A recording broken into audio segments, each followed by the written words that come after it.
Then comes a question. Arjuna says again, all that is fine, Krishna. But what happens, what is the fate of a man who has firm faith but is not steadfast in his practices because of distractions and therefore fails to reach spiritual perfection?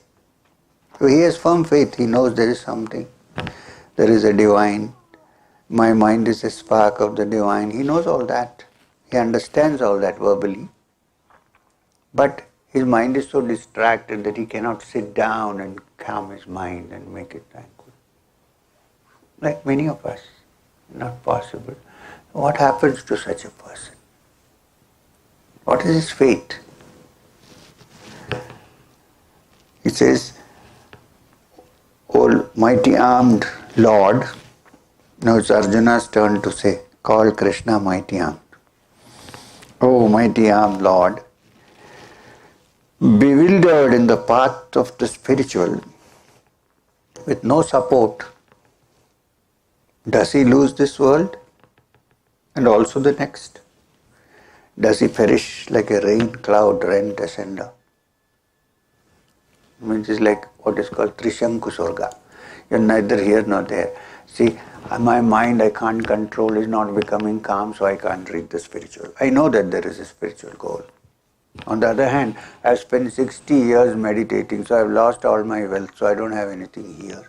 So I'm neither here nor I'm there. So what happens to me? What's my fate?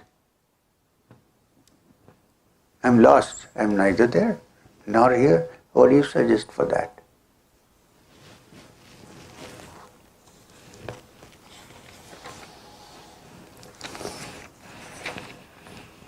Sri Bhagavan Vacha. Krishna says, O son of Pritha, he does not meet with the downfall either in this world or in the hereafter. Know this from me certainly, that a man who has already started walking on the path of truth never loses his foothold. He keeps going forward. How? Such a person is called a yoga brashta, one who has fallen from yoga. He tried his best, but he fell. Okay? And he is neither here nor there. Don't think that. Because Krishna says, the bank balance that was developed during his effort stays. He doesn't have to start from square one. He has to start from 3 or 2 or 4, wherever he left. So how do we do that? So he says, in such cases, such people who are known as yoga brashtas, one who have advanced on the path but haven't gone far and fallen back, he says, don't think they are hopeless cases. What happens in such cases is that they are born under such circumstances in their next birth. Only if you believe in rebirth, okay? Next birth. Either in a family of the wise and the great yogis or rishis, so that from childhood they are diverted towards the path and they finish what is left unfinished. Or they are born in wealthy families and enjoy the wealth until they discover that money cannot buy happiness and go back to the spiritual. Either case there is a reward. So don't think they are lost. This is why otherwise it's unfair.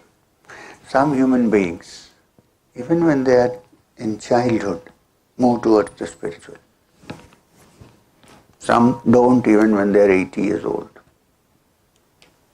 You can two explanations. One is chance, which I don't take, or that they have already done a great deal of sadhana in their past lives and they've come back to just complete it.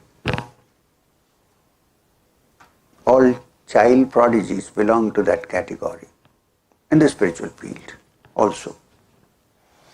That they have done sadhana and somewhere along the line they have not been able to attain due to various distractions and problems.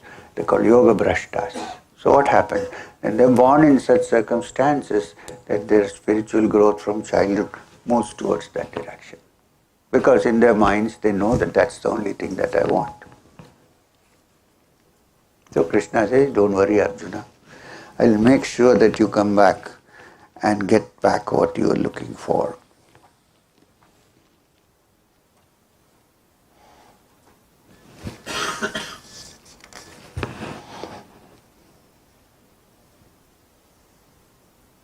This whole thing is about that. And then the last one is, this is very interesting. A yogi who is practicing meditation, his mind intent on attaining the spiritual goal, is superior to a man of tapasya or austerity. He is also superior to a scholar. He is superior even to one who keeps performing rituals. Therefore, Arjuna, please become a yogi. Saying a yogi who practices meditation daily to attain that which is the highest is superior to the scholar, superior to the everything else. Therefore, you be a yogi, don't be anything else. Don't think that because, in the Mundaka Upanishad, there's a beautiful description of some who think that they have so much scholarly knowledge that they can lead others to the goal of spiritual fulfillment. Such people in the Mundaka are called Andheine Vanyamanaya Tandaha, the blind leading the blind. I'm not saying this. It's a Shruti.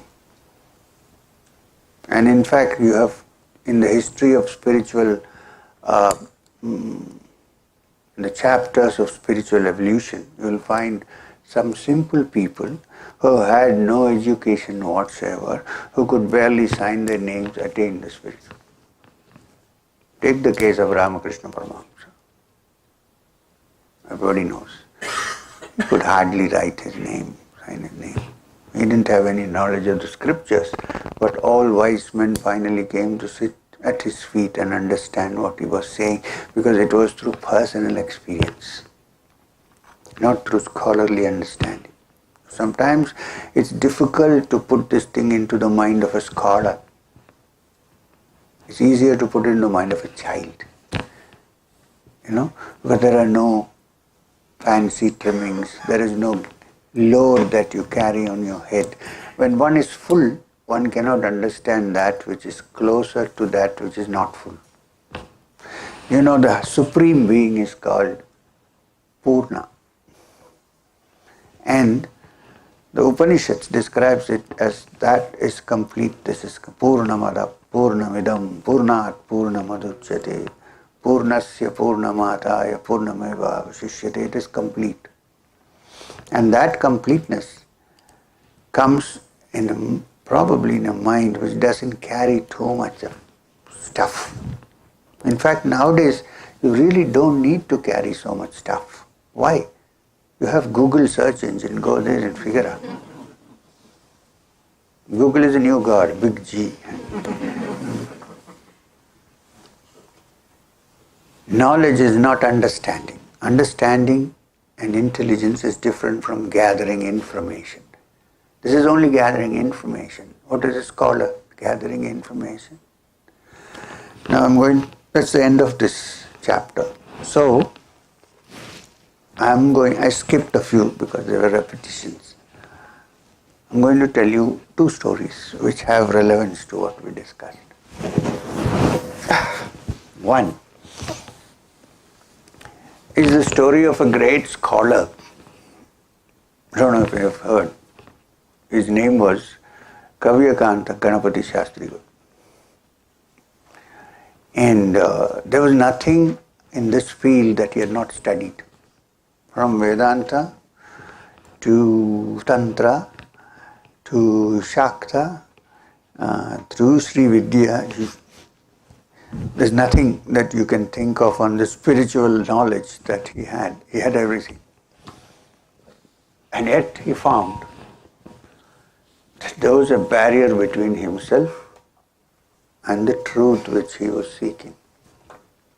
And he searched far and wide. He went to many teachers. He found when he went to some teachers that he was better than them. So he came back.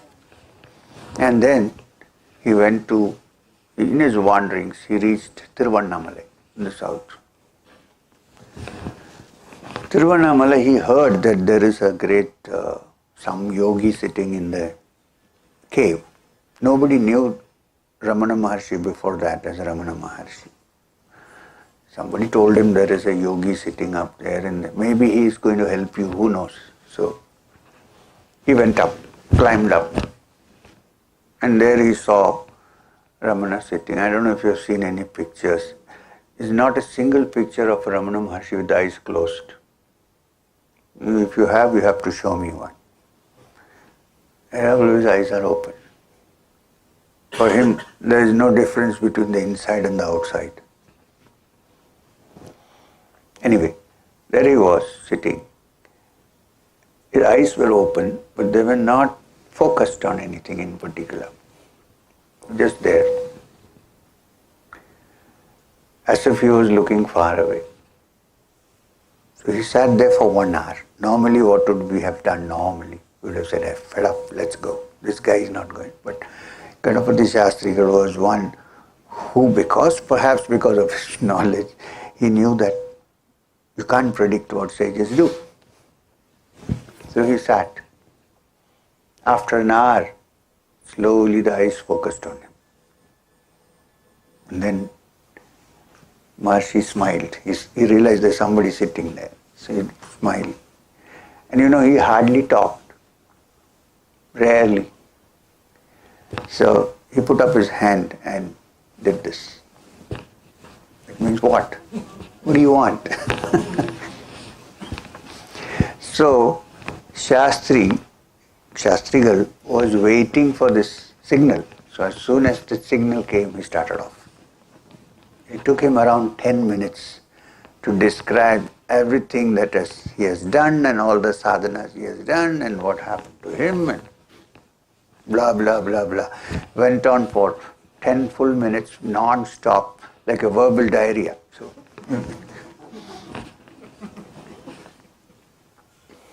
then he stopped.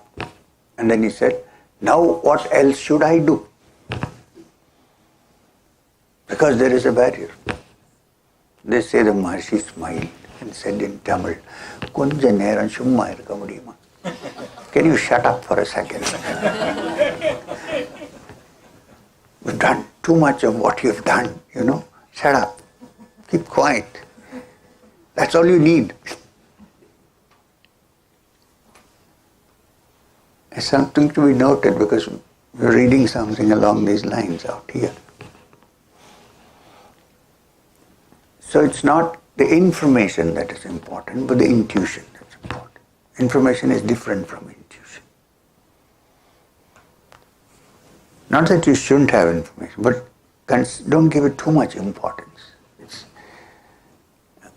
You need information. Like we are talking, you need to communicate. I understand. But that's not the most important thing. The most important thing is to read between the lines. That's one story.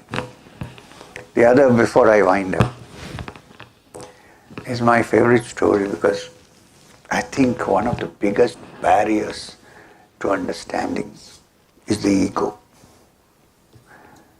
which keeps saying, I know, I have read this. This was told to me by a monk of the Lingayat order. In Karnataka we have many Lingayat mathas. So one of them, what's that? No, it doesn't matter. So we were on this Padayatra Walk from Kanyakumari to Kashmir. So on the way in Karnataka, most places we stayed in these Lingayat monasteries because there are many. And the head of the monastery in one of these places, a nice, pleasant old man, sannyasi. And all our people who were walking with me were complaining that for 3-4 months I haven't had a satsang. We didn't have a satsang. You're just walking. What is this we need to do? So I said, okay, let's have a satsang. Only for the people who are walking with us. So, where is satsang? Venki knows. He walked with me throughout. So, he resigned his job and worked with me for 1 year and 4 months. Luckily you got back your job. So, anyway, so when we reached this monastery, this Swamiji said, I also want to attend the satsang. I was a little worried because he's a very senior man. What if I say something wrong? So I said, okay, Swamiji, please. I said, it's for the people who walked with me. He said, I also walked with you for 2 kilometers. So I said, okay. So we made a chair for him, arranged a chair, and he also sat down and he listened to the satsang. At the end of the satsang, I told him, do you have anything to say to us, to the group? He said, yeah, if you permit me, I want to just tell you a story. He said, I'll tell you 2 stories. But one of them which I like, well, it's a story, okay? Like, apparently there was a great expert sculptor, a sculptor. So he was summoned by a priest of a temple to make an image of some deity. So the priest looked at him or did something and said, I can see your future and I think in 3 months you're going to die. This guy said, 3 months I'm going to die. What is this? You're saying I'm going to die. You're the priest. So you must be the agent with God. So find out how I can escape it. That will be better. What is the point of saying you're going to die? Anyway, I'll die. So is there some way I can get out of it? He said, yeah, you can actually. It's very, for you it will be easy, not for everybody. He said, why? He said, because you're such a good sculptor. He said, what has that got to do with sculptors? He said, it's like this. You go back to your workshop. I'll tell you the exact day and time when the god of death is sending his messengers to take you. You know those dutas who come from Yama on buffaloes, right? So I'll tell you the time. Please, nobody comes in buffaloes. It's a story, okay? So you go there and you have 3 months, right? You make 2 or 3 duplicates of yourself. You're such a great sculptor that nobody can make out which is duplicate and which is real. Especially those fellows who come on buffaloes, they're a little weak in the head. They'll certainly not figure out. So you go there and make 3 images or 2 images, and then when the time comes, when these guys come, you go and stand in the middle. That's all you need to do. So he said, okay, and it happened that actually they came at that time, and he had already got 2-3 duplicates. And he stood in the middle. These guys were puzzled. They couldn't make out which is duplicate and which is original. So real. Now, the time of death was past. The muhurta was over. So now you can't take the soul, so they went back. He escaped. They went back to the Lord Yama and said, sir, sorry. We couldn't get this guy. He was standing in the middle of 2-3 reps. We didn't know which was real, so we came back. So Yama said, look, I all along knew that you're idiots, but it doesn't matter. Another 6 months, his death is going to come. Again, go now. Before you go, come to me and I'm going to give you a mantra. I'll whisper it into your ears. Just do that and you can catch him. He said, okay. Now the priest told him that you have escaped now, but in 6 months you're going to die again. So he said, what to do? He said, do the same thing. Not to worry. So at the time he also went and stood as before. Now the dutas, the messengers, were coming from the Lord of Death. So they went to him and said, you said you'll give us some mantra because this guy is going to adopt the same trick. And we are not going to find out which is real and which is unreal. So please, is there something we can do? So Yama whispered into their ears a mantra. Same thing happened. He was standing in the middle, there were all these, and nobody knew he was standing on one side, probably. So they adopted the mantra taught by Yama. What was the mantra? He said, you cannot find which is duplicate and which is original. All you have to do is praise the sculptor. That's all you need to do. So they went and they said, oh my God, it's so beautiful. See, so original, can't make out. See, the skin is like real skin. And the hair, it's so real, it's flowing in the wind. And you almost feel the breath coming from the nose. For about 2-3 minutes he controlled himself. Then when they said, even you can feel the breath, he said, I made it. So they said, come. Time to go. So this, I did it, I made it. The biggest problem, if you don't have that, you can even be saved from death. You don't have to be a sculptor. So this is important to note. Always understand that you don't know everything. There may be others who know more than you. So if you live this way, then you live in humility, because in fact the Upanishads say, he who knows, knows not, and he who knows not knows. Which doesn't mean you should say, I don't know anything and walk around. There are some people who say, I'm very careful of such people. We have no ego. Oh, I say, wonderful. You have to watch out there. Careful. So thank you very much for listening attentively on a Saturday morning. And a beautiful sunny morning, that too. So, Om Shanti Shanti Shanti. Hari Om Tat Sat. Thank you very much.